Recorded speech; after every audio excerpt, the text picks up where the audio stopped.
எல்லா ஃபார்ம்ஸ்லுமே last name, first name அப்படின்னு இருக்கு. எல்லா நேமுமே ஒரே நேம் தானே?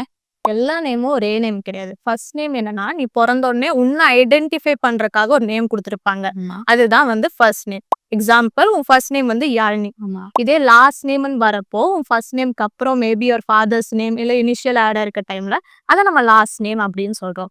உன் ஃபுல் நேம் என்னன்னா, யாழினி சிவகுமார். இதுல வந்து சிவகுமார் லாஸ்ட் நேம். ஸோ இதே மாரி டிஃபரெண்ட் நேம்ஸ் இருக்கு. ஃபேமிலி நேம் வந்துட்டு எப்படின்னா, இந்த நார்த் சைட்ல பார்க்கறப்போ கபூர், கான், ஷர்மா இந்த மாரிலாம் இருக்குல்ல. ஸோ இது எல்லாமே நம்ம ஃபேமிலி நேம் அப்படின்னு சொல்றோம்.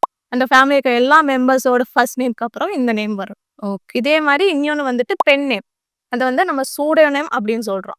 அது வந்து வொர்க் பர்ப்பஸ்க்காக நம்ம ஒரிஜினல் நேம் யூஸ் பண்ணாம வேற ஒரு நேம் யூஸ் பண்றோம். இதுக்கு எக்ஸாம்பிள் பார்த்தீங்கன்னா, சுஜாதா இருக்காங்கல்ல, ஸ்கிரீன் ரைட்டர் சுஜாதா. அவரோட ஒரிஜினல் நேம் வந்து ரங்கராஜ்.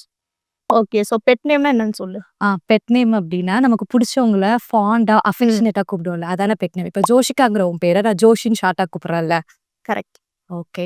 உங்களுக்கு தெரிஞ்ச செலிபிரிட்டீஸோட பென் நேம கீழ கமெண்ட்ல மென்ஷன் பண்ணுங்க.